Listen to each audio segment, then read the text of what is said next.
mga nakshi, tara magluto tayo ng pinakamasarap na binagoongan sa gata. Sarsa pa lang yan, taob kaldero na mga nakshi. Ayan, una muna isisir natin yung baboy.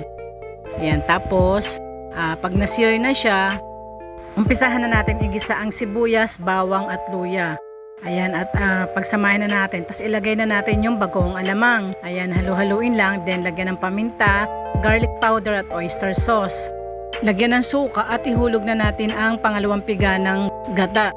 Lagyan ng paprika at asukal. At pagka na-reduce na yung sabaw niya, ilagay na natin yung talong. At ibuhos na natin yung kakang gata. Takpan at hayaang kumulo.